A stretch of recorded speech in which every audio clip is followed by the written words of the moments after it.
Ja, så er det den sidste uge inden juleaften, og det er jo hvad skal vi sige, en spændende uge, og også en trængsel og alarm, som man siger. Jeg var lige over i Netto, og der væltede folk også bare rundt. Jeg tænkte, hold da ikke fest. Og det er jo dejligt at se, at folk de er glade, men også har lidt stress i kroppen, og nu skal der handles de sidste ting. Jeg synes bare, det er tidligt, det er først jul på lørdag, ikke? Men jeg kan huske at se min kalender, men jeg vil ønske alle en rigtig god jul, det kommer jeg nok til at sige igen. Men jeg har kigget lidt på ugen, som det ser ud. Og det ser ud som om, nu løser tingene sig. Det vil sige, at man løsner den gamle karma, alle de ting, der sidder fast både i krop, sind og sjæl. Så det vil sige, at der er en ordentlig forløsning engang. Og det kan godt være, at der er nogen, der sådan går og føler, nu har jeg gjort en rigtig masse ting i det her år og kæmpet en kamp. Men det er sådan lige det sidste i den her uge, der løsner sig. Og det vil være sådan omkring, når vi nærmer os torsdag aften, så begynder det at lette, og så går vi ind i hyggen, roen og freden, så det bliver en dybere fred.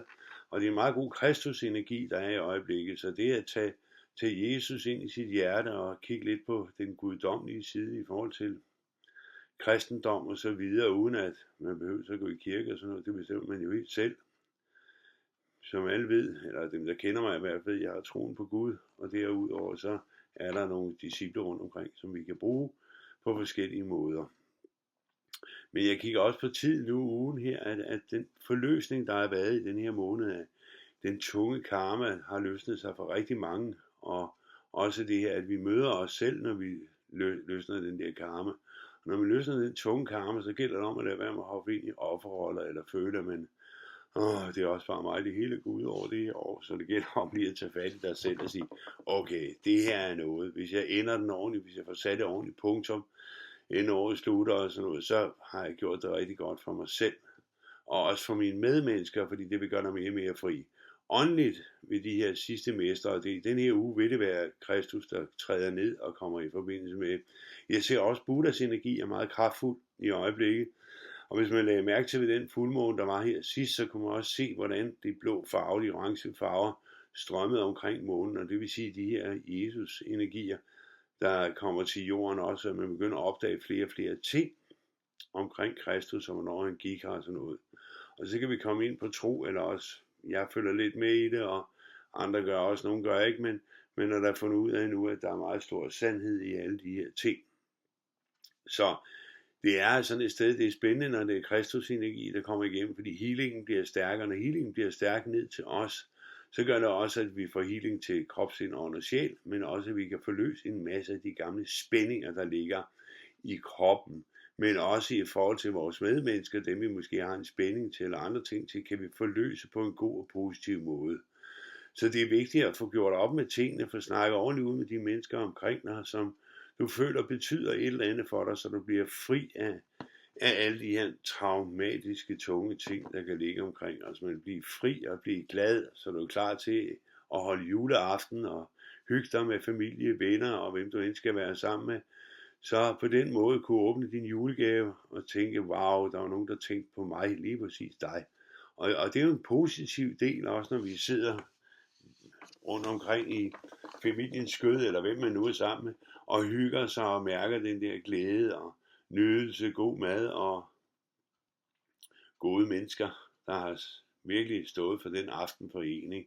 Fordi det er ikke bare for sjov, når folk de står i andefedt og grisefedt og risalamande, jeg ved ikke hvad. Altså jeg kan da huske, da jeg var dreng, når min mor hun var i køkkenet, det var da en hård tørn, kunne jeg se på en mange gange. Og måske kan man lige tænke lidt på den, der står og gør alle de gode ting for en, og så, wow, sige tak, hvor er det smukt.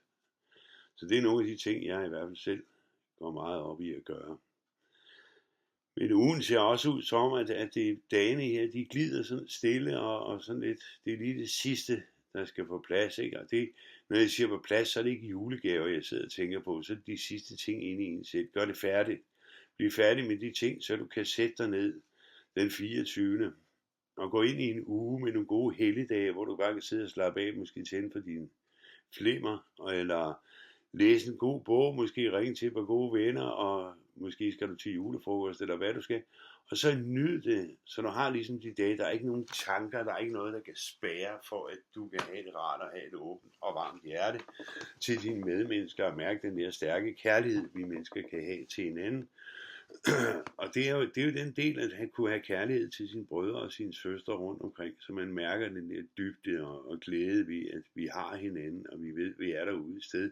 Lige meget hvor langt væk vi er fra hinanden, så ved vi, at den anden sjæl altid vil være der for en. Og sådan har jeg det også med mine familiemedlemmer og venner og sådan noget. Vi ved altid, hvor vi er henne. Lige meget om nogen sidder på den anden side af jordkloden, så ved vi, hvor vi er. Og det er jo positivt, at vi kan mærke det på den måde.